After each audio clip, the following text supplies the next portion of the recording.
DMX slides such as pocket scans to take you way back. And we had the 12-inch global truss, or the 2-foot, 12-inch global truss trussing, and it was 30 feet. You had your 3 10-foot bars, 2 corner pieces, and a 2-foot bases. And Kelly, who's the owner of the company and CEO, said, "Man, I don't know what I'm going to do with all this trussing."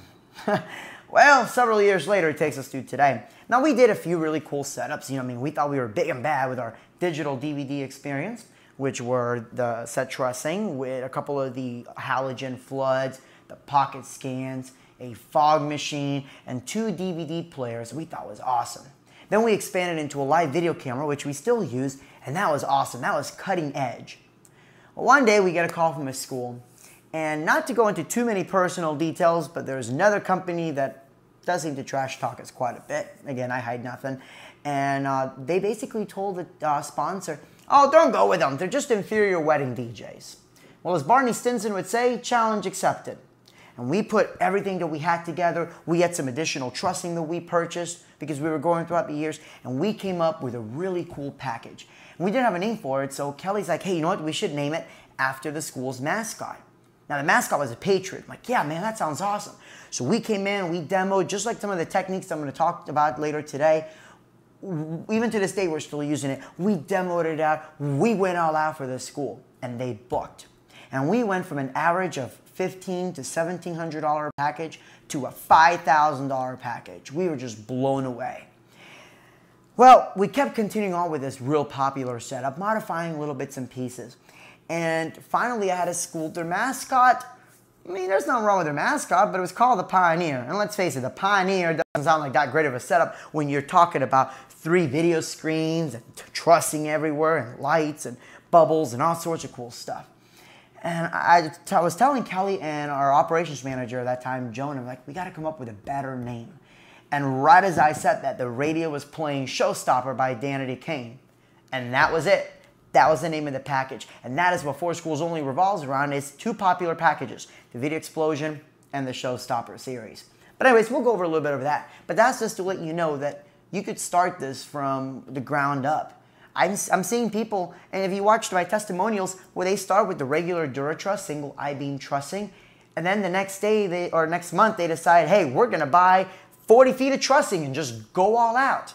Not everyone's going to be able to do that, but grow a little bit. And this is what this video is going to cover. It's going to cover marketing, selling, and growing your company to be able to take it into something large. A lot of this is from personal experience and also from what I've helped other DJs in other parts of the country.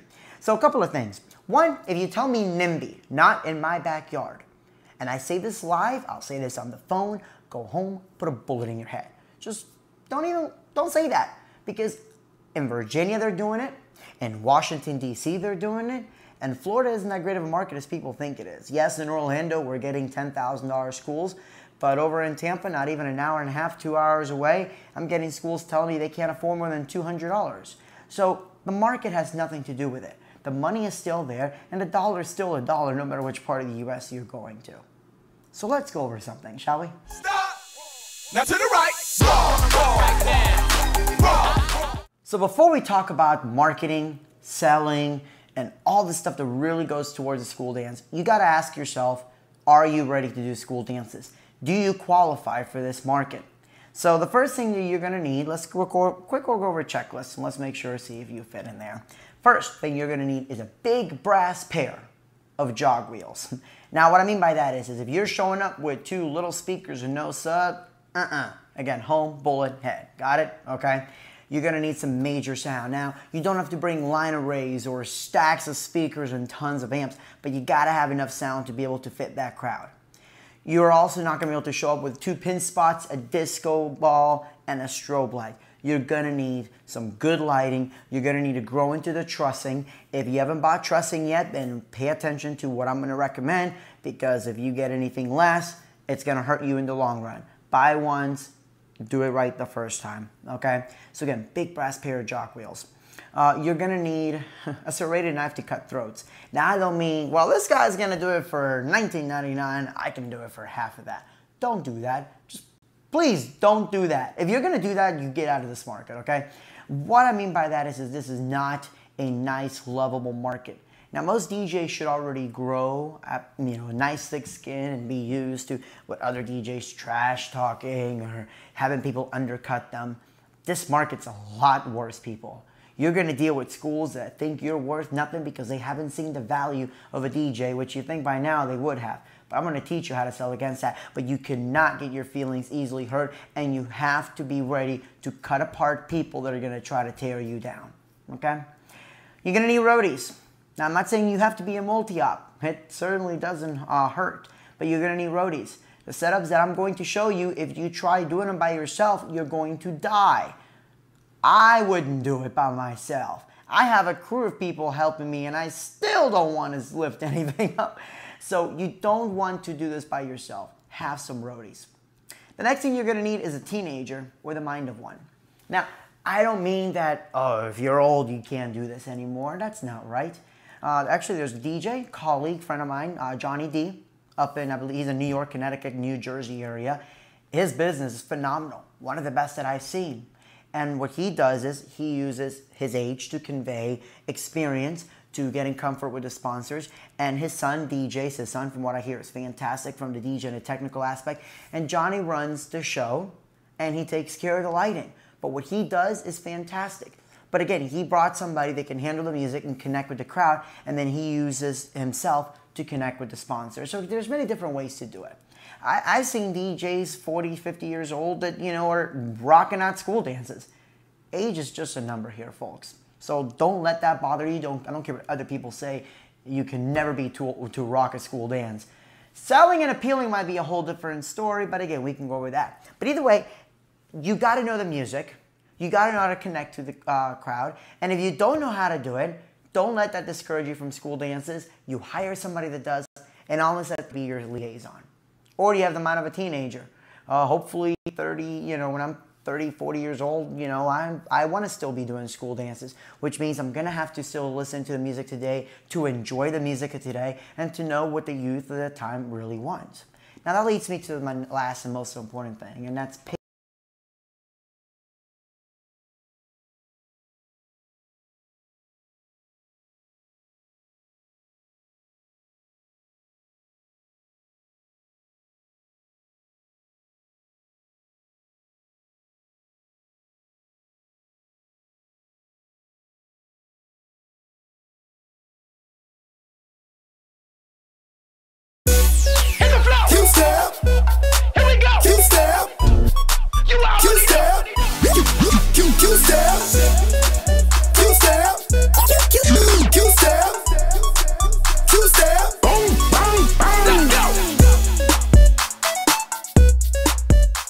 So now we get to talk about music. I'm trying real hard not to mention any music names or by name because it's going to date this video and may not be useful by then.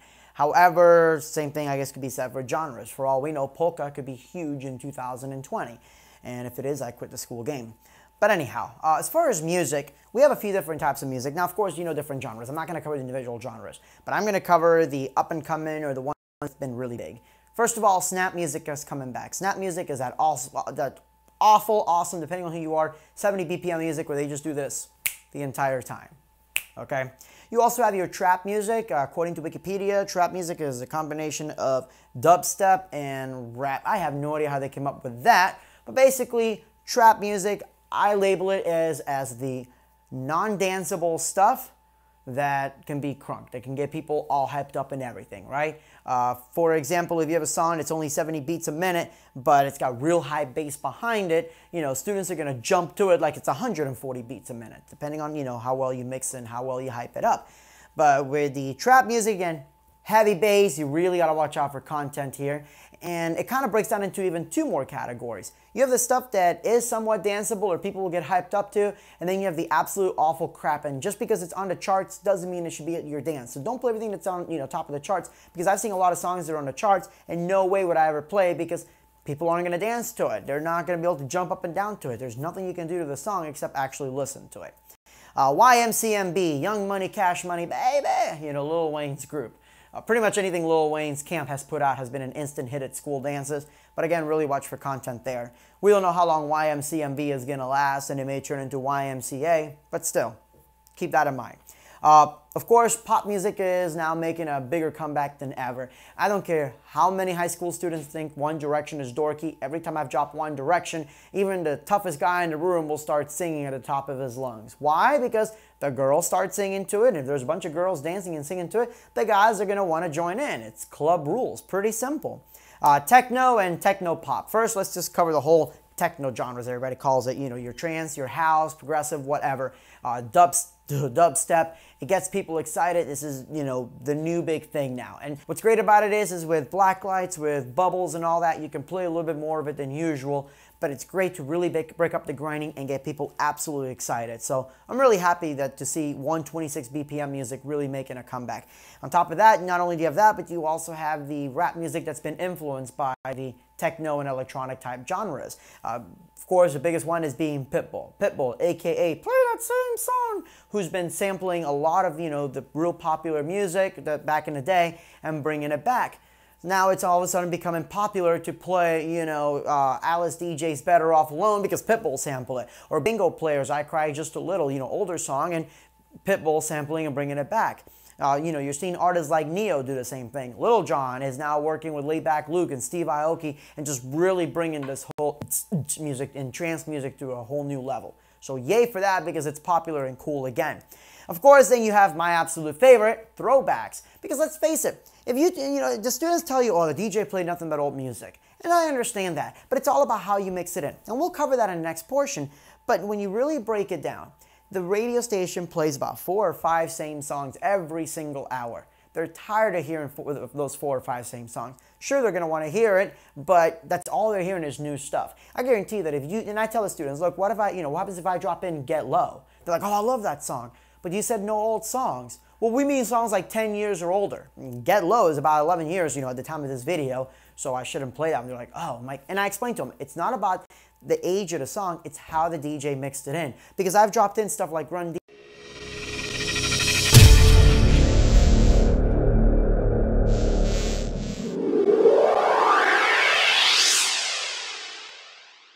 So as we programmed our DMX software, we had a couple options. We could program full scenes to go with songs, but the problem is then that means that we're really limited, and songs go out. So I could spend an hour or two programming a great scene to a song. What happens when we don't play that song anymore? That's kind of a pain.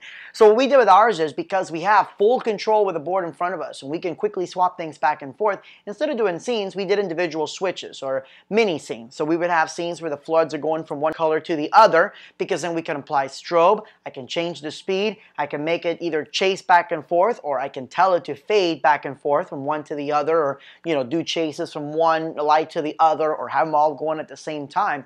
And then we have individual cues for our strobing. We have individual cues for the black lights, for shutter chases. So basically, when you watch it, if you ever watch any of my videos, we don't have a scene that we've pre-programmed, like, Swedish House Mafia's Don't You Worry Child, right? Let's watch this video clip for a second. Scream it now!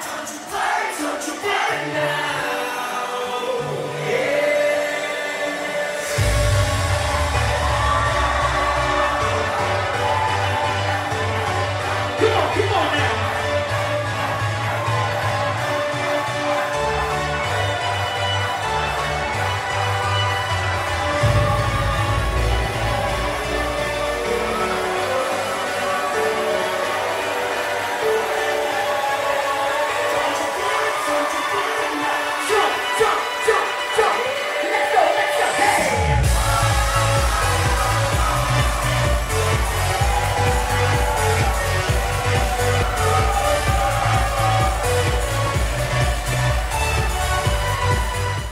None of that was like pre-programmed to that song. Everything was done specifically live using the faders, using, just long button sweeps, meaning that, we have a button that we hit and all of a sudden all the lights sweep down, or everything flashes, and that's where the priority is important. We have a button where we can make everything flash and then shut off, and as soon as we let go of that button, it goes right back to the scene that it was beforehand. So by programming stuff like that and having our show or DMX software like that, it allows me to basically be future-proof. No matter what happens with the music, the changes, I can adapt it. And that same show I use for schools, I use for weddings and all that. You'll ultimately find something that works for you.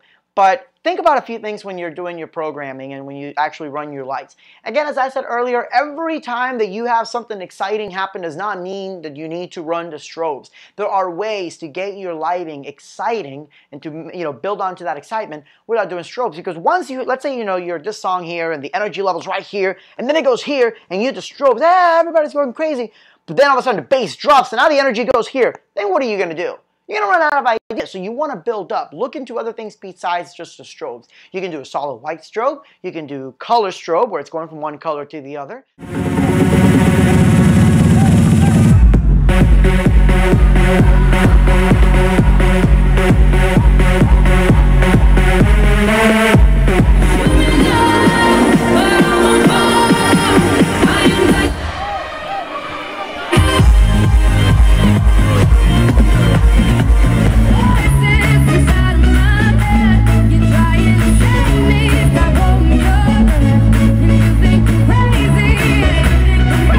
Glow sticks up now!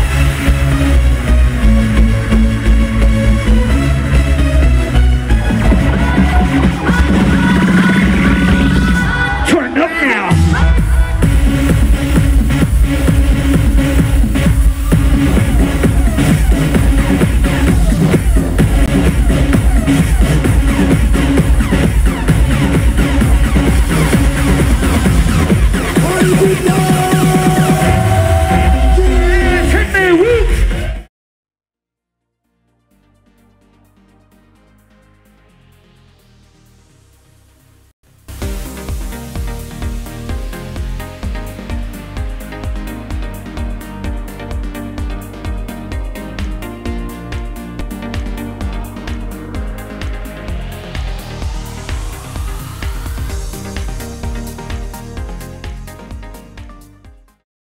Are we there?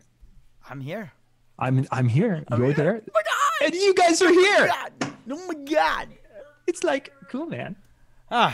So, good evening. Welcome to another fun night of talking about why the world sucks. Buenos días y bienvenidos a otra noche donde vamos a hablar porque el mundo el saco. El mundo el saco. I like that. There should be a T-shirt like that. They should. El mundo el saco. ¿Cómo está usted? Why? El saco. That's not even a Spanish word, but I know it isn't. But you did so well. Yeah, I mean, I was believing. I was buying it. Yeah, maybe so. Maybe Tonight, we're going to be talking about a lot of different things. Tacos. And tacos might be it. We might get into chicken ranch farming. We just don't know. But we're joined tonight. You've got Arnaldo and John. We're going to talk about these important things that are going to make the world a little bit safer for you after we're done. Absolutely. So maybe some school dance tips, like don't go up to the students and be like, hey, want to screw? Because that's really inappropriate. I don't know. It's always kind of fun. So, and we're going to offend Canada at some point today, so I'm pretty excited about that. That's we haven't even gotten that far. So, Arnaldo, let's kind of give a recap. It's been a little while since last time we talked. We both have been to Vegas for different events. Absolutely. So let's start in a little bit. Yeah, you were down for the Las Vegas DJ convention, the Mobile Beat show. Mm-hmm. Give us your opinion on the show. Oh man. And the question becomes: do we give the nice guy opinion, or do we give the? Yeah, no. First of all, real quick, just if you guys have kids in the room, you might want to put your headphones on. Yes, that's probably a good idea because Arnaldo says "darn." Yeah, I do say darn and poppycock and shit. So, which is going to describe exactly how I felt about several things, but not directly, for the most part, Mobile Beat's fault. The content was there as compared, I think, to a few years. Mobile Beat has gotten better about getting better and better speakers. And then there's Ted DiBiase. What the hell? Look, I don't get it. He's a nice guy. I mean, he is. He's a nice guy. He had a few nuggets the first time, but really? Really? And I'm not the only one that shares this sentiment. I'm like, really, dude? You got freaking Jason freaking Jani opening up, and you could have said, hey, Jason, why don't you do the Brand of You seminar, which a lot of people asked him about, and I missed that one. He did it at Expo. That is the only good thing DJ Expo has ever had, because we all know that DJ Expo seminars are garbage other than mine. But in all seriousness... And even then, and mine just aren't as good of a quality at DJ Expo, mostly because, no, I'm just kidding. But in all seriousness, like the seminars at DJ Expo really aren't all that great. That's not a secret. A lot of people have witched about that. But here comes Jason Jana with the Brand of You seminar, the one seminar I haven't seen, and there's apparently no video of it anywhere. It's like that Shazam movie, not the Kazam with Shaquille O'Neal, but the one with Sinbad that nobody has ever seen, but everybody has seen. Yeah, exactly. Yeah, everyone knows it existed, but they won't. So Moby could have gone up and said, Jason, you really should do this, seminar. So many people are asking for it. And Jason might have said, yeah, I'll do it. Or he's like, no, I'm already doing too much. No, instead we got Ted DiBiase. I'm like, why? Why? So for those of you who do not know, Ted DiBiase was the $1 Million Man in the WWF, WWE, WCW, a wrestler.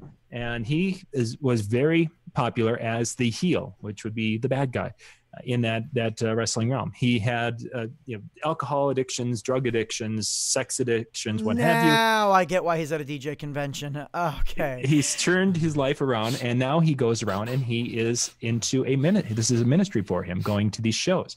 So generally he does 2 seminars, which he did at Mobile Beat once again. Yep. One of them is a business, kind of a sales one, we're going to call it, whatever. And then he does his testimonial, which if you're in Christian circles or in that religious circles, you probably understand what the testimonial time is, and he gets up there and does his thing. Now, with that being said, Arnoldo, how many years ago was he there? 4 years ago? 5 years ago, I think, the last time? Actually, I think 3-4 years ago.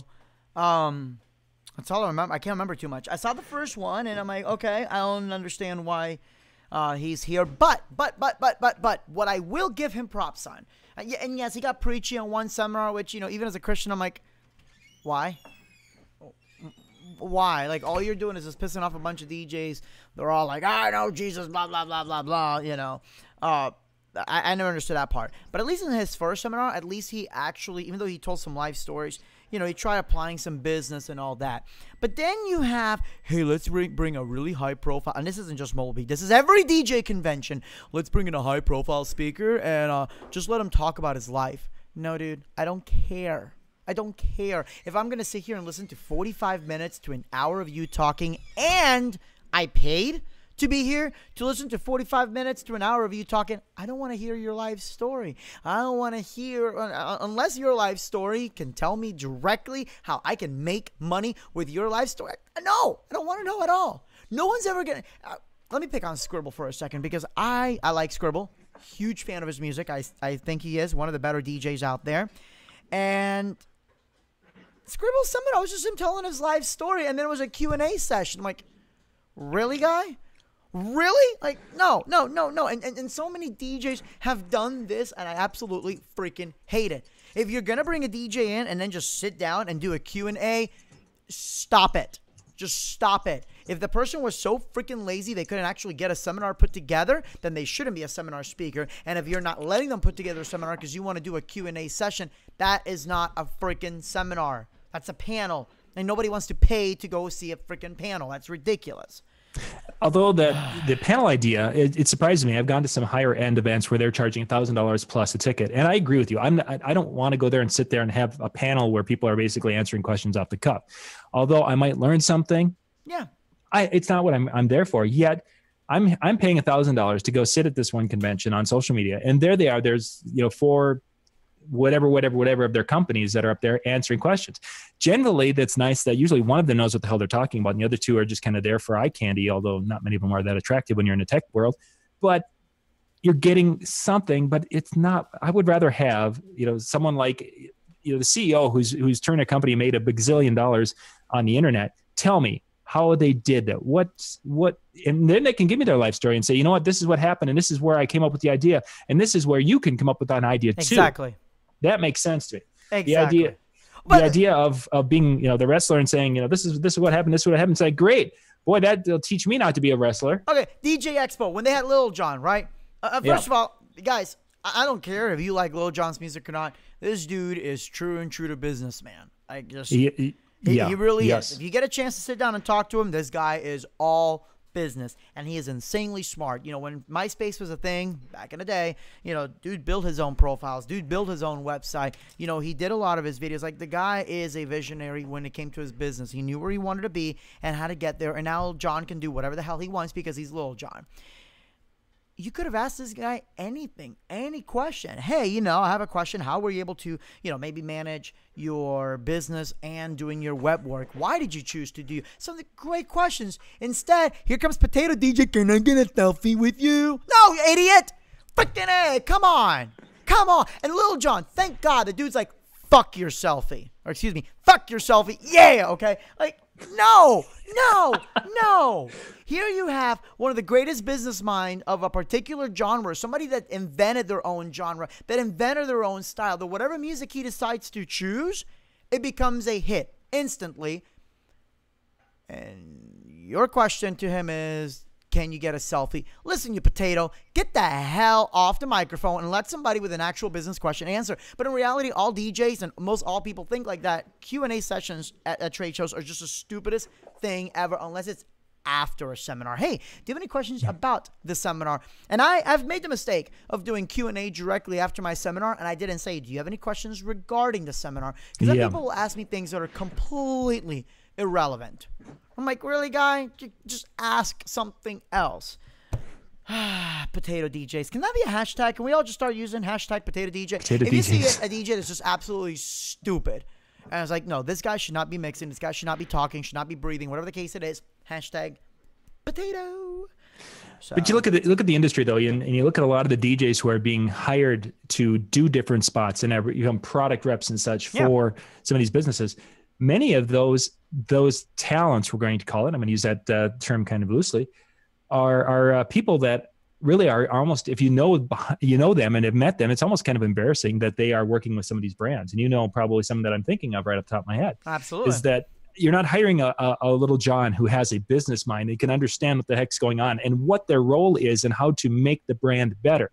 You've got somebody who's kind of washed up from whatever, and now they're up there making a fool of themselves, thinking that they're cool, and you know you're not that guy anymore. You need to be doing what you do and do well because you're helping the brand, not doing whatever the heck you're doing. Oh, you're talking about that guy, right? Oh, I'm sorry. It looks like the microphone cut off. Oh man. There's a couple of those guys in the one, yeah.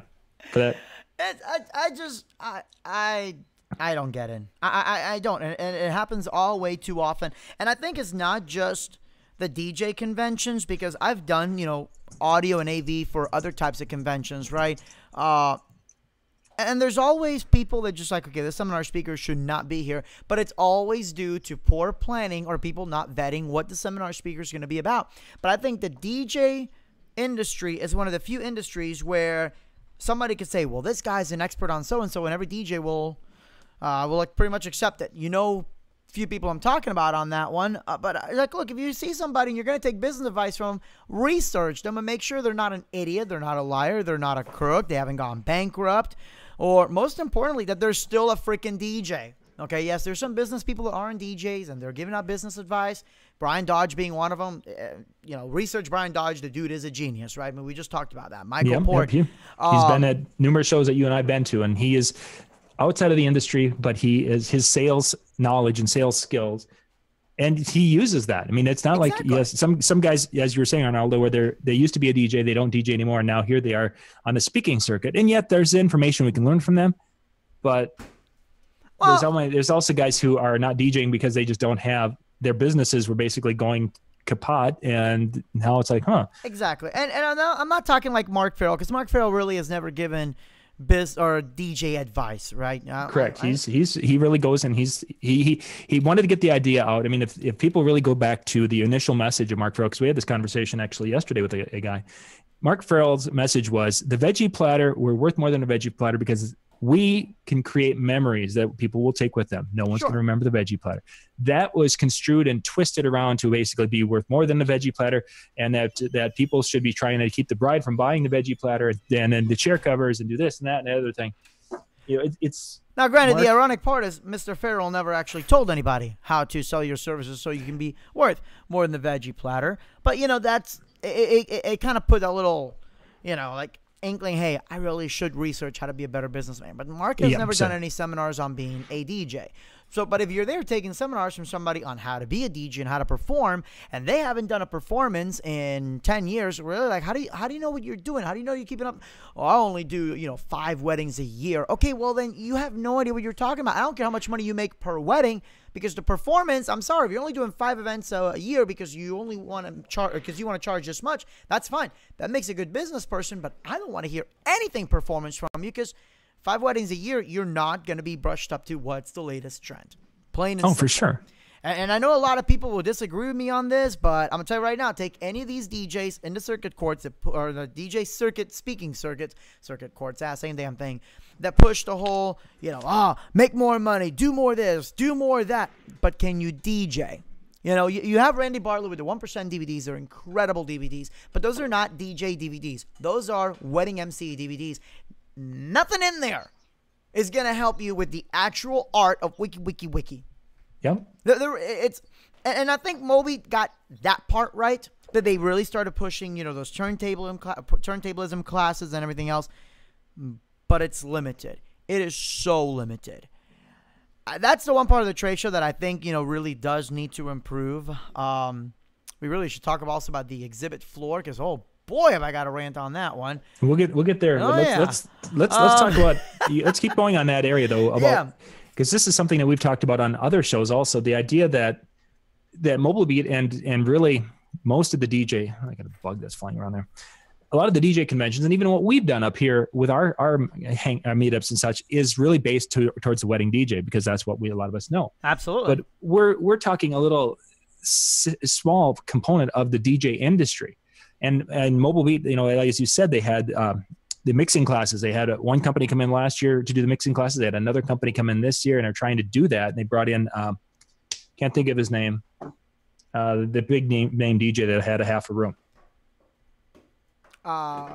This Oakenfold. Year? Oh yeah. We'll talk about that too. Yeah. So they're trying to do these things, but the problem is that, Arnold, will that type of DJ invest the money to go to Las Vegas and sit in seminars? Or are they the guys that are going to go, if they go to Vegas, they're going to go hit the clubs to go try to learn style and performance by watching someone? If you're a turntablist, you're not going to be there for a turntablism class. It really isn't. It really came down to, how can we take the crowd that's currently, let's say Mobile Beat, right? How can we take the crowd that already attends Mobile Beat and win them back? And I keep telling them, guys, you keep trying to cater to the older DJs, and no disrespect to the older DJs, but they already know where they want to go to Mobile Beat or not. Yep. We need to cater to the younger crowds and everything else, and that is why with Master School Dances, I'm very careful of where I speak now. I haven't spoken at school dance seminar at any convention in a long time, because there isn't one convention worth a damn for DJs my age and younger that want to get into the circuit. Plain and simple. They keep pandering to the older DJs. And again, no disrespect to you guys out there, but you already know if you want to attend a convention, and half of you think you can get nuggets in the hallway, but most of those nuggets are just turds. And that's a whole rant that we went on about the last show. But if you want to get the younger DJs, and like you said, if you want to get the turntablist classes, we need to find the club guys and say, hey, look, you're a great club DJ, but you need some business classes so you can make more money at the clubs. We need a Mark Farrell of clubs. We really do. Because the clubs really underpay the DJs. And I think that type of a class would have to be, it would have to be done in New York. It would have to be done in these hot spots where you have numbers. I don't think getting those guys to fly to Vegas, while Vegas would be an appeal, I don't think the two are going to go together until they've. No, now, but at the same time, though, you do have Moby. Moby did try with Jazzy Jeff, who did an incredible performance. Paul Oakenfold was something interesting, but the younger club DJs have no idea who the hell Paul Oakenfold is. And boy, let me tell you, they say never meet your heroes. Well, never listen to him perform live either. That performance is absolute garbage. That was so freaking disappointing. But we'll cover that later. And at the same time, you can't bring the younger DJ or the newer DJs, because they are super expensive. Half of them don't even freaking mix. There was Scribble at the Las Vegas DJ show. And, I told Trax, I'm like, why? Why did he do the seminar that he did? I don't want to hear his live story. I want to hear Scribble talk about, how he taught himself how to mix, what his personal style of mixing, his philosophy. I want to hear the performance. I don't want to hear the business side of Scribble, because Scribble was smart. When, you know, in at the right time of his career, he knew where he wanted to go, and he got a manager. Mobile DJs are not going to get a manager. So I don't want to freaking hear about business advice because you had a manager to do it. Now, of course, he did a lot of that himself too, but I want to hear the performance side of me. It's freaking DJ Scribble. I want to hear your philosophy on mixing. I want to hear, you know, your personal do's and don'ts. I want to improve my mixing. That is why I'm freaking listening to one of my favorite DJs. If I wanted business advice, I wouldn't go to a DJ. I'd go to Michael Port, who, by the way, has not been to any damn seminar since yours, John, and I have no idea why. Oh, that's right, because all the money went to Ted DiBiase. I don't understand. It's like everybody's so freaking out of touch. I feel like we're watching different branches of government. It's like none of them can figure this out. I'm like, listen, just shut up. Listen to what the DJs are saying. Spend 5 minutes on Facebook. Mobeat has done that, and they're listening. Clearly, DJ Expo isn't at all, because does anybody actually remember what time DJ Expo is going to be? Because they wait to the last minute to actually announce it. They wait to the last minute for any kind of information. This year, they actually did announce it, and they had to because the Trump hotel was shut down. But other than that, you never knew. And there's no signs anywhere in DJ Expo. Like, you have no idea where anything is. It's so freaking weird. But then you have shows like Robbie's. I have not heard one negative thing about Robbie's shows. I know Midwest DJs, they've been working real hard, you know, with their lineup. I haven't heard anybody really complain about that. So perhaps the the age of the big shows is dying, and we're going to see smaller DJ shows, which is going to kill the whole exhibit floor thing. Very much so. There's no way exhibitors are going to be able to travel and do what they do. Now, they can branch out to dealers, local dealers, but there's still a lot of money behind that. That's one of the things that, you know, I've kind of pushed with a few of the brands that I've worked with. Like, look, there are smaller shows out there. You're not going to be able to sell as much. But if you're going to these shows to sell, you're going to be so disappointed. You know, like DJ Expo, yeah, that's a sell show. People go in and buy stuff, but not a Vegas. And it's not because the shows in Vegas are lesser quality crowd. A lot of times the same crowd. But in Vegas, John, I spent about $1,000 just watching shows in Vegas this past week. What do you do in Atlantic City? What the hell is there to do in Atlantic City other than get a shit on by some nasty seagulls over by the boardwalk or Snooki? Same thing, really. I was going to say, yeah, there's other things that'll do that to you there, too. Yeah. So it's, I don't get it. I don't understand, like, why people complain about Vegas. I'm like, look, it's not that the Vegas are big selling shows. They're never going to be, because people are spending all their money in Vegas, but they're not spending in DJ Expo. Plus, more DJs are driving to Expo. Your seminar was another. I actually remember buying stuff at your seminar. Yours was the one where I saw the Bliss light. I'm like, oh, I got to have this. And that was back when I couldn't afford lights at that point as I wanted to. But it's the thing that drove me nuts are the hypocrite DJs. And you might remember one that lives very close to you. His last name's a color. And he kept saying, oh, you know, you should be going to every DJ convention. Otherwise, you don't really support the industry. If you're a real businessman, you should be at a convention. Well, T, why the hell are you not at this Jockey or the Northern DJ convention when you're 5 minutes away? Yeah. And so many DJs do that crap. There's DJs in freaking ADJA chapters or name chapters. You should be attending every single convention. How many of you attended? Well, I attend one a year. Which one did you attend? Oh, I attended a local gathering. That's not a convention. That's just you and a bunch of dudes wanting to get drunk and write it off as a business expense. Don't be a freaking hypocrite. But it's just like I tell, you know, DJs, well, listen, if people are saying they don't have money for a school dance, it's not that they don't have the money to go to the school dance. They just don't see that school dance worth going to. If you're telling me you can't afford $200 for an convention ticket, maybe $300 or $400 for the airline, and, you know, a few bucks a day, you can get in and out fairly cheap. You can eat cheap in Vegas. I don't care what anybody says. You can really eat cheap in Vegas. Nashville, Tennessee is the most expensive city I've ever been in for a convention. Vegas is cheap compared to Nashville. No one says you have to go to have the $50 buffet in Vegas. No one said you got to do that. I mean, exactly.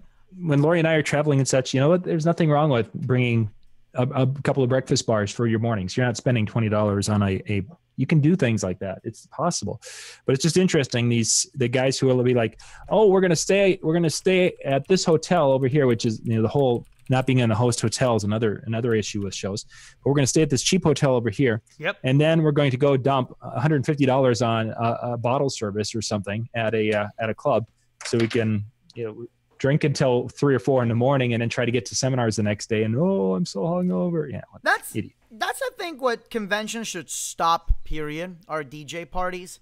I've witched and bitched and just moaned and nagged about this multiple times, so I don't think this is going to surprise anybody. There is no more boring of a party than a bunch of DJs hanging out saying that they were at a party. I'll give you an idea of what a DJ party is. This is what they look like. That's it. That's it. It is the literal definition of a sausage fest. And whoever's on stage, that's all you see is the guy's head in front of you, and their cell phone as they're recording whatever's happening up on the stage. Okay, I'm going to pick on each individual show because I've gone to all the parties, right? I will give credit to Drax that he said, screw doing a DJ party at the actual convention. I'm just going to get a deal with a nightclub, and you guys do your thing there. And people will have fun if they're nightclub people. I'm not a nightclub person, so I'm bored of freaking tears. I don't care how epic you call the party. I'm not a nightclub person. But I know a lot of guys had fun there. But that's not really a DJ party. That's a smart way of calling it a DJ party, but it's not. It's not at all related to the convention in that sense that it's at a club, which is fine. It works out. Then you have Mobile Beat. My first Mobile Beat, actually my second Mobile Beat, I think, there was the 80s party, and I had some DJ just doing these corny-ass dances and 4 dudes out on the dance floor, and that was it. I'm like, what is this? What 7th layer of hell is... Did I kill somebody and forget about it and then suddenly die, and now I'm just waiting for Satan to poke me with his pitchfork? This is just awful. They've gotten better because Mobile Beat killed those parties, and now it's like trivia and hanging out. But apparently Carvin needs to bring 20 million freaking speakers for trivia for 20 people, and I can hear you 5 floors up. That was insane. There was no reason for that, and they wanted to bring more apparently, and I'm glad Ryan's like, no guy. Then you have DJ Expo. Now DJ Expo, that is the #1 source of false advertising. Our DJ party is at Scores. Like, all right, boom, boom. Nope. What they do is they tell all the strippers, ladies, go home. There's just going to be a bunch of DJs here, and they're DJs, so they are broke. And the girls are like, they don't know what a dollar bill is. Nope. And Jimmy said a wadded up dollar bill. No, most of them don't have a wadded up dollar bill. If they didn't have a credit card, they wouldn't get anywhere. Yeah, it's so. We walked by. It's like, so a bunch of guys came out of Scores. I'm like, so how's the party? And I was like, is it good? And they're like, no, it's just a bunch of guys just kind of like weird dancing. Like, where's the strippers? Like, well, there's one, but she's not a stripper, and also it's not a girl. I'm like, that's fun. So what the hell is it? Like, what's left? Listen, the most epic party happens at In-N-Out Burger, and that's where the one guy thinks he can eat 4 double-doubles. It's usually me. And sometimes I'm successful, sometimes I'm not, sometimes I'm in the toilet. That, to me, is the epic DJ party. These things are so boring. Cut that crap out and let's do something else, right? I want to see some more roundtable discussions. That's a good place to do panels. If you're going to do panels, do it at the pre-show. Don't do it in the actual meat and potatoes part of the show. I don't get that part. If you're going to have seminars early in the morning, hey, could you not put the seminar speaker right next to a freaking speaker company that's doing demos the entire time so you really can't hear the seminar? Because if that was annoying to me as a speaker, I can't even imagine what it is for somebody that actually paid to hear the seminar, but instead you're just hearing boom, boom, boom, boom the entire time. I don't get it. It's like, do the people, and I'm not talking about Molby or DJX, but just in general, do the people that make these conventions not actually attend their own damn conventions and say, that was probably a bad idea? There's an air wall there. I wonder how much of that base that air wall is going to be able to block. Yeah. Oh, it'll block enough. Yeah. Arnaldo, he could talk loud. Go ahead, do it. Man, I just... However, there were some positives. DJ Takeover was insanely successful, and I have a tip on how to make the DJ Takeover even better. Ooh. You ready for this sip? I am sitting. All right. Everybody, if you guys want to go write this down, and when Ryan sends you the surveys, you need to write this in. Stop letting Keith Shockley anywhere near Mobile Beat. Let me make that very clear while I look at the camera. That guy is a tool. He's drunk half the times. He has no business being on the microphone. Holy crap. I am so glad I did not do the DJ Takeover. So Jay Klein and Bill Jacob both contacted me. I'm like, you know what? I think that'll be fun. You know, it's nothing but an ego stroke. And listen, I am about 4 ego points short of becoming, you know, that orange guy. Lock them up. So then we're gonna offend the alt-right pretty soon. They're like, I don't think we've hit Canada yet, but the night's still young. We still have another 25 minutes. The Canadians are laughing with their healthcare, so it's all good. So no, so here's the thing. I'm like, yeah, you know, I'll do it. And then, I don't know, part of me is like, you know, I'm going to be so busy and I'm going to be helping set up, you know, different stuff at the show and catching up with friends. I'm just not going to do it because I'm going to be stuck in there till all hours of the night. Plus, Right. I was remembering the disaster from last year. So, which the disaster was nobody's fault except some drunk-ass DJ. But that's a whole different part. So everything actually went really good, John. The music was tolerable. It was inside this time, as it should have been. Nice. It was good. And this time, the DJs that were there actually understood that you shouldn't be in the red. Like, whoa. You know, Ken Heath was running the audio, and even he's like, yeah, it's like, this was good. It was actually not a whole redlining the whole time. Then, what? I forgot, my goodness. Was it Dana, I think? DJ Dana? Maybe that's who I'm... she was on your show. Yeah. Blonde girl? Yep. Okay. I think it was her that was mixing. And, you know, she was doing good. She was getting... I think it was her. The crowd was all vibing. Here comes Keith Shockley with the faders. Gets on her board, turns down her faders so he can... The DJ take over. I don't know what that he was saying. I don't think anybody knew what he was saying. I don't think he knew what he was saying. I don't think Jesus Christ knew what he was saying. Let me tell you something. I don't care who you are. You touch my mixer, you go and get cut. I say shot, but this is Vegas, and, you know, actually, I don't know if you can carry guns. Exactly. I don't know. Anyways, The shibby made out of the soap in the shower this morning in the morning. That's what you're going to use. Yeah, you finna get stabbed. If I have no weapon, I'm going to get a lot of butter, put it in a sock. Don't touch a DJ's mix. I don't care who the hell you are. Listen, no. So he goes and does that. I'm like, what the fuck are you doing? Multiple times, and he won't get off the mic.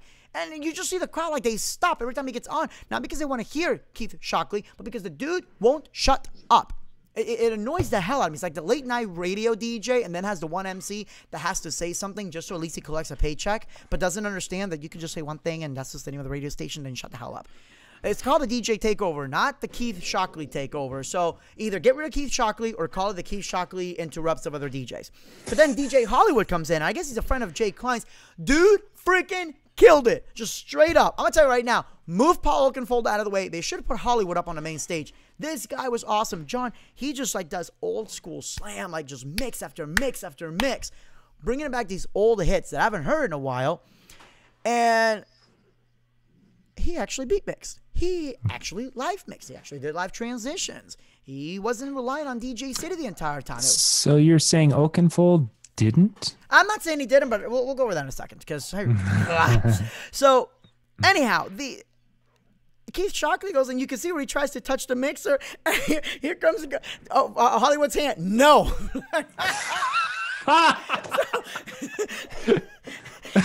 So, you know, there he's mixing. Shockley comes in. Nope, back to you. Like, he just has his back to Keith Shockley the whole time, so he can't get in there. I'm like, thank you. Oh, he was driving me up a wall. I'm sure Keith Shockley's a nice guy, but he needs to not drink and be on the microphone, and it's not about him. He clearly doesn't understand that. But that being said, Oakenfold, I was so excited and disappointed at the same time. I mean, it's freaking Oakenfold, right? And most people pretend they knew who Oakenfold is, and they really have no idea. I had one DJ like, yeah, that's the guy that sang Starry Yard Surprise. No. He was a producer, but he didn't sing. That was Shifty Shell Shock from Crazy Town. Remember, Come, My Lady, You're My Butterfly. The EV, you know, they had their massive rig. Actually, I think it was pretty much the same rig that they had used at the LMFAO or the Red Food concert, which was great, right? You had the ETX 18 SPs, you had the 35s, which, oh my God, those 35s are incredible. It sounded great. You know, I got to hear a little bit of it when they were doing a sound check. I mean, come on, it's Mike Dussault, it's the EV guys. It was going to sound good no matter what, right? You could fart on it, and it would sound heavenly because, well, it's EV. And a lot of people said, well, it was really... T-shirt. Huh? That's like a T-shirt, right? They should get a T-shirt made, yeah. Yeah, you could... Even a fart sounds good with EV. Yeah. So anyway, a bunch of DJs like, man, this sounds like an ass. Like it's distorting. Or, you know, what's wrong with the EVs? And I kept telling the guys that I talked to, like, no, it wasn't the EVs. It wasn't the sound guy's fault. You see, guys, when you're a DJ and you have a mixer and you're feeding out of your mixer into another mixer, like your main mixing board, you need to make sure your mixer is down. Your little mixer has these little knobs. There's a volume fader, a gain knob, and if they're all the way up, you're a fucking idiot. And I think that's exactly what happened, because I actually got to hang out in the front of house. I mean, you know, Evie, they're really nice. They're like, yeah, you can out here get a few photos. I appreciate them for that. And you could actually see the incoming signal before it hits the processing equipment, anything. The incoming signal was solid red. There wasn't even like, you know, where most DJs like just red the entire time. You just see like a little flicker. No, it was just solid red. It was like one of those cartoons, you know, like where Bugs Bunny gets really, really sick and he puts a large thermometer, it goes, and then it hits the top of the glass and the mercury just flies out. That's exactly what would have happened if it was physically possible. There is no way you could have cleaned that sound up. And you could hear, you know, I don't know if it was one of the EV guys or Molby, but you could hear somebody like, yo, somebody needs to get him to turn it down. And you could see where they tell him to turn it down. He just turns it back up. I don't understand it. Like, is Paul Oakenfold Helen Keller? Can he not hear? Maybe he's the Beethoven of DJs. And that's what I'm thinking. That's what I told everybody. I was like, well, see, Paul Oakenfold is the Beethoven of DJs. He's just, you know, looking at the waveform Serato face now because he can't hear because he's been redlining his whole... I don't understand it. So, for those of you guys that were there, no, it was not Evie. Evie has incredible sound. If it didn't, I wouldn't use it. John, I know that you use Evie as well. They sound great. These people stand behind their products. However, there is a subtle commercial in that. Most speakers would have caught fire with that much distortion. And the EVs took it. They took it like a champ. So, yeah. So, kudos on EV on that, but there's only so much you can do. Yeah, that was really the biggest complaint. Jason Jani killed it. But, I mean, it's Jason Jani.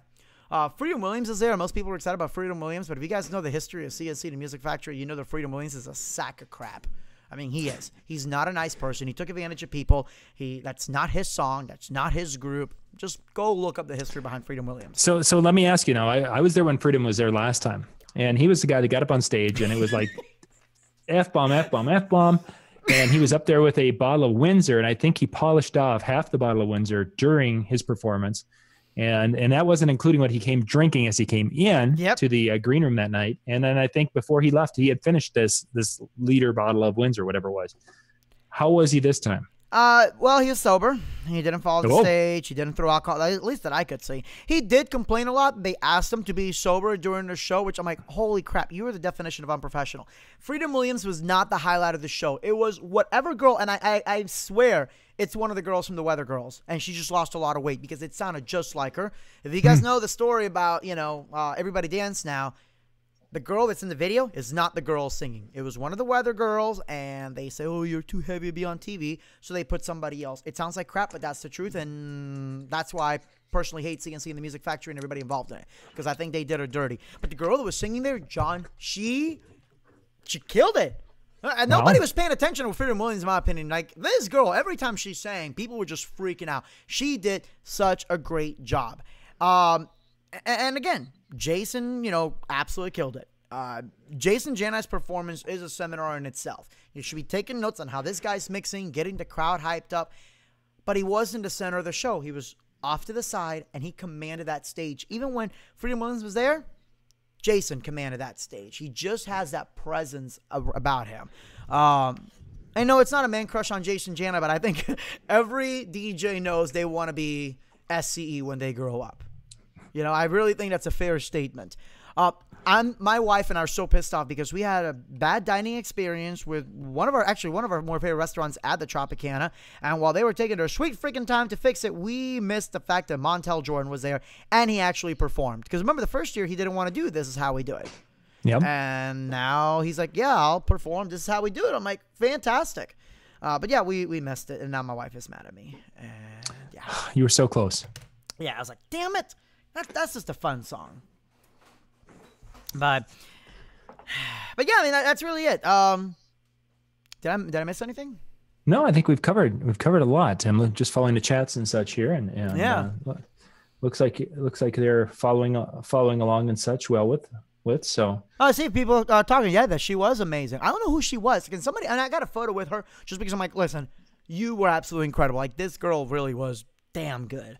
And it's crazy because at that point, that's how you could tell it wasn't the EVs, because that set was louder than Oakenfold's set, but it was clearer. Because again, Jason Jani knows how to frickin' set levels. Can somebody just do a seminar on how to set levels and stop with the fuckery? Because I don't get it. By now, you think one of these conventions would actually have a how to set your gain.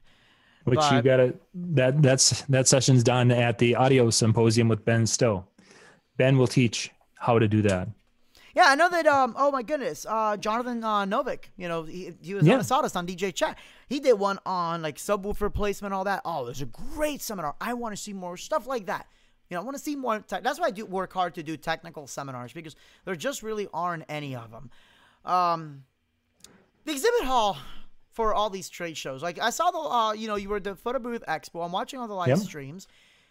My goodness, the DJ industry is a freaking joke compared to like the freaking Photo Booth Expo. Like, how many backdrops do you really need to look at? But here they all are, proudly showing their stuff. And I'm not saying the vendors weren't, but you could tell there was a difference. And it's not that the vendors at the DJ conventions don't care anymore, because, I was there with American DJ, and I know that they were working hard to put on a great trade show. But the money isn't flowing in for these trade shows. It's really hard to pour money into it. At the Photo Booth Expo, I'm hearing people buying, and, some of these vendors just making bank at these shows. And that one was in Vegas. So maybe my Vegas theory might not be 100% true there. But I think also part of it is that, well, John, I wasn't there. Let me ask you, was there a big, giant speaker company in the middle of the trade show room that sounded like EV? Not EV. We'll just say it sounds like Peeve and has a Y in the end, that was so freaking loud that you couldn't even talk to somebody on the other side of the trade show room? Or was it nice and quiet there? No, unfortunately, there wasn't. There wasn't anyone that was super, super loud. There wasn't anyone who had a celebrity in their booth and had a line that was blocking the next 5 booths around them, which we both have seen. Oh, yeah. People were respectful of each other's space at the show, which was really, really kind of interesting. You didn't have so many of those little nuances that you see at these other trade shows. And it's like, wow, this was really, really cool. Yeah. So why can't DJ conventions be like that? I was so excited when I looked at the Mobile Beat trade show, or trade show exhibit. I call it trade show, but the exhibit floor plan. And EV, they're always in their own area, but it doesn't matter, because even when EV was in the middle of the trade show room, they actually built like a whole soundproof area. DJ Expo last year, they had their own little double-walled room that they built. Dude, I was so nervous. I'm like, because I went up to Mike, I'm like, you got all these freaking speakers and we're right across, because you're not going to hear us. And I mean, those things really did a good job absorbing as much as they could, because boy, those subs will hit when you run them at the same time. But, Carvin was in another room. QSC was in another room. DAS Audio was there, but they were way on the other side. So I'm like, okay, they're not really going to affect too many people. And the guys at DAS, DAS, whatever you want to call it, they understand that they're not there to blast everybody out. People know DAS, like, if they want to crank it up. But, yeah, here's a speaker company in the middle of the trade show. And I'll tell you what, they kind of created peace in the Middle East in the sense that the major lighting companies all agreed on one thing, and that's that speaker company needed to go. They were so freaking loud. Like, here's us. Here's the speaker company. Here's our competitor. So let me just screw it. Here's ADJ. Here's Chauvet, right? Here's that speaker company. Here's Mark Lighting on this side. I mean, we're all being freaking blasted. And, we're doing like live learning seminars. I'm announcing contests. And I knew that I was blasting Chauvet out, because their speakers were pretty much pointed that way, because for some reason we're right in the very front. Whichever. It worked out in the end. But, I went over and I talked to a couple of the guys, Jeff. And I'm like, Jeff, listen, if I blast you out, I'm so sorry. It's because, and he goes, yeah, I totally get it. So, we were able to kind of work around each other in that. But I went over to just go do, a couple of videos, and I don't know if you noticed, I posted no videos of Mobile Beat at all. No, we didn't see much of anything from you. Yeah, and part of the reason is because I couldn't pick anything up. It was just And then Keith Shockley got on. I'm like, what the hell? It finally got quiet. And then you hear, boom, boom, boom. I'm like, what the hell is that? Oh, God. And you hear, yeah, boy. No, that's the wrong hype, man. But you get my point. Like, yeah, I was going to say that last part wasn't. I could go yeah, through. boy. I'm like, it was so freaking loud. It was obnoxious. There was nobody even there. And Jeremy was the only person actually able to get videos because he had that really fancy mic that you use. And even he said that he was having a hard time because of this speaker company just blasting everybody out. You could be on the other side. You could even be outside and you would just hear them. And I kept going up to Mike Jr., you know, who's pretty much running security. I'm like, okay, do you hear that bass? He goes, yeah. I'm like, that's them. And they won't turn it down. And they went over the meter. And as soon as they walked away, the sound went back. I'm like, you've got to be kidding me. I'm like, this is ridiculous. So what the hell is the point of enforcing the, if you don't turn it down, we're going to unplug you if you're not going to enforce it? Because now I'm having to turn my stuff up, not because I want to be disrespectful to the other lighting companies, despite what other people may think. No, I don't play that game. That's dirty. So I have to turn my stuff up. Of course, they got to turn their stuff up, and then other people are turning their stuff up. Now it suddenly gets real loud because of one asshole that doesn't know how to turn it down. There was nobody at their booth. And why? Because as soon as you walked in, you got blasted. Like, I don't get it. There was no need for that. It was not enjoyable. I did not want to be in that trade show or that exhibit floor half the times because it was so loud. So I can't even imagine what a customer, like I had to be there. You know, I mean, ADJ brought me out for the seminar. They asked me to be there. Of course I'm going to be there. You know, I'm going to do my best to answer everybody's questions. But I did not want to be there because it was so loud. So I had my, this thing over here. I freaking love this thing, right? And I had this on half the time. And that way I could at least, you know, not be blasted out. So I just told people, hey, you're talking to this ear so I can somewhat hear you. I can't even imagine if you're the end user. I'm like, why would you want to stay in that exhibit hall for more than 5 minutes? It was not enjoyable. It was louder than DJ Expo, John. Wow. That says something. Jeez, holy cats. It was uncomfortable. And then in the middle of my freaking seminar, some other speaker company starts cranking their shit up. But here's the thing. There was not supposed to be any speaker-sponsored seminars. That was supposed to be closed to the users while seminars are going on. But nope, couldn't do anything because somebody had to keep cranking their stuff up. These speaker companies need to understand that not every, you know, they have to follow rules just like everybody else does. My seminar, I know the Boom Entertainment was on the other side of me. I know their seminar thing got interrupted once because of the bass. Now, they were in a bigger room, so I don't think it did it as bad as mine. But I don't get it. The speaker companies need to be in a whole different area altogether. Away. Yeah, very much so. With the exception, just won't get you there. Yeah, with the exception of EV and Yamaha. You know, Yamaha wasn't there this year, but Yamaha always keeps it respectful. EV always keeps it respectful. DAS was, you know, playing music the whole time, but it wasn't loud. And we went over, we made the joke, like, congratulations on being the only speaker company out here in the showroom that isn't cranking it up. You know, American Audio doesn't, you know, cater towards the high volume speaker. It's just, you know, good speaker at affordable price. So they don't need to crank it up. It doesn't need to work like that, but I don't get it. And I wasn't the only one who was complaining about it, but I think I was the loudest complainer. I'm like, you know what? I'm done. I'm done being quiet about this. This is bullshit, and other people are going to know that this is bullshit. I'm going to let everybody know this is bull. The moment that my seminar got interrupted because some asshole can't turn their system down, like, that's insane. And in the middle of my seminar, I'm texting the people in Mulvey. I'm like, this needs to stop right now. So if you guys watch the live stream of my seminar, you're actually going to see where I stop the first time, and I tell my wife, let's cover up the logo of my shirt. This isn't an ADJ sponsored part, but please go tell them at STFU. Now this is a sponsored seminar. I don't get it. And I know that was one of the things that I liked about your show, and I always compared it back to yours. Like, I don't remember being blasted out by a speaker company in the middle of a seminar that, you know, I was listening, or in the middle of the trade show room.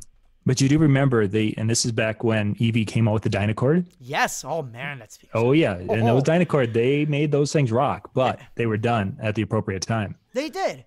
You know, it came in, and that was one of the things that actually sold me on that system, and I never bought it. I don't know why. Oh, that's right, because I didn't have money at that point. But not that amount. Those things were not cheap. But I remember when you had them cranked up, and I mean, they sounded good. And then it came down for the meeting, and it really showed. It doesn't matter the volume, that they sounded good. It was done the right way. And again, the guys at EV understand that the show doesn't need to be about them, because I don't care the volume that you can crank it up, and I want to care how it sounds in multiple levels. And I got that experience. It seems that it doesn't really pick up that way anymore. Blake Whiting wants to know who was it. Screw it, John. Can I say it? I'll say it. I mean, they've been talking about it up above. Huh? They've been mentioning names up above, and they mentioned it. Robin's mentioned it. Okay, yeah, guys, it's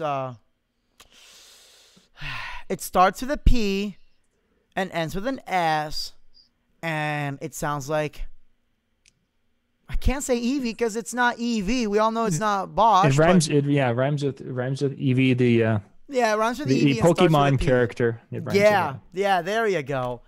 So I'm telling you, it's just, but yeah. As usual, there were a million photo booths at Mobile Beat. I still think Steve Lynch's just has the best presentation out of everybody. Joe Bunn was there with his real cool all-in-one type booth. Yeah. With really pretty custom design. I'm still always impressed by Jim from Colorado Sound and Light. Jim's just a fiddler. He is. He's gonna. There's something he'll just figure a way to make it a little bit better or to make a little bit different version of it. And I mean, I'm very much against do-it-yourself stuff, but Jim is licensed. He's insured. He knows his stuff. I just like talking to Jim. You know, he's always thinking ahead. He's always trying to do stuff. I actually have one of his old fixtures to this day. It still freaking works. It was like the old 8 little pin spot, and then it had like the controller built in. You put the box in a stand, you crank it up, and it's ready to go. Aircraft lighting. Yep. Yeah, I mean, they're cool. I love Colorado Sound and Light. Jim does some really, really, really cool things. So major props to Jim on that. I'm trying to think. V-Moda was there with, of all people, Roland. Yes, good. I think weren't they purchased by InMusic? No, V-Moda's with somebody. Somebody purchased them. I don't know if they did or not, but they're tied in with somebody different now. Oh, goodness gracious. Yeah, so I mean, either way, they were there, and Roland had a great looking booth. InMusic, awesome presentation in general. They really had a nice spacious area where you could listen to everything ahead of time, play with it.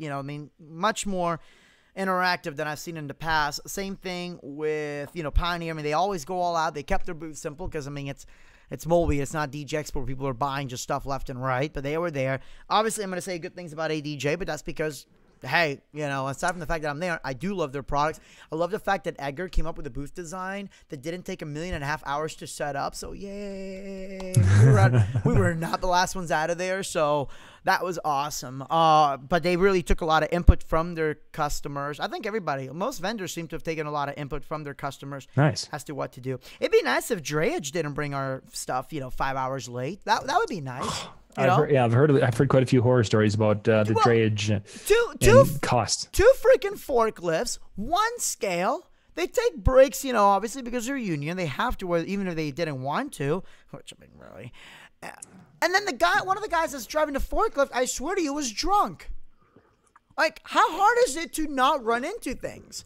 And then there was a booth. There was a booth. They don't sell trussing, so it's okay if I say this.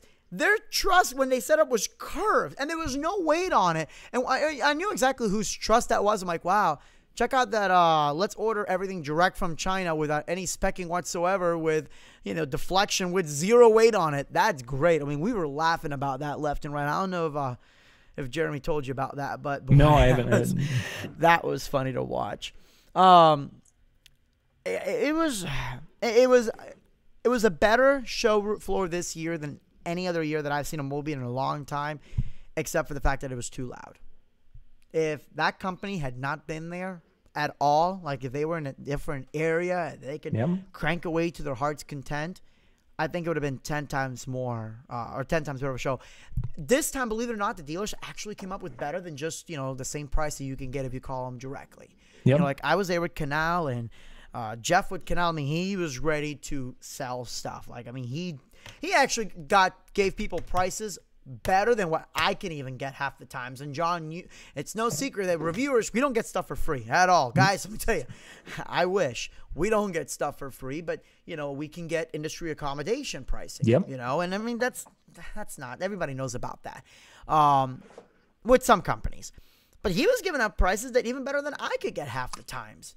And this wasn't just them. IDJ Now was there, and they had some pricing. Like, listen, we're going to talk afterwards because I want to order some stuff. Like, they had good pricing there. There were a couple of photo booth companies with some killer pricing. I mean, in general, this was a better show in terms of pricing than before.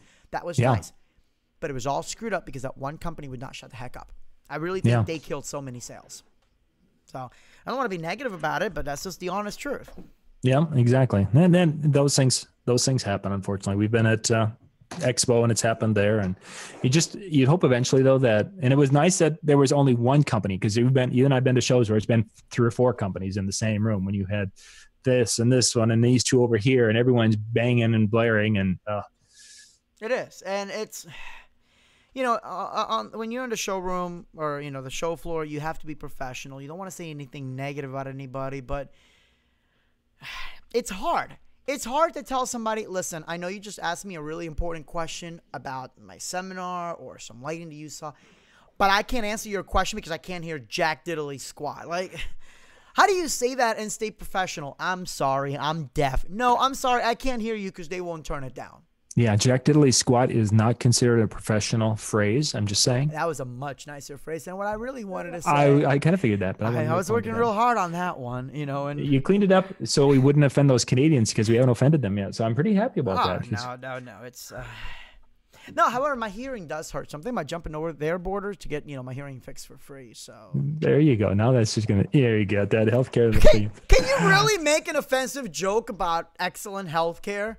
Like, and I love all the people that are like, well, if you talk to anybody from Canada, you would know they have a mess up there, really, because I have a lot of Canadian friends, and you know what they tell me? You can keep your crappy insurance because we're okay over here. When my wife went through, and I don't want to get too political, but I just love, like, DJs, you guys are great, because when my wife went through the whole thing with her back, you could just jump over the border or stay at my house for a couple of weeks and get her surgery. And I seriously considered that, except found that there was a couple of things that would probably get us arrested.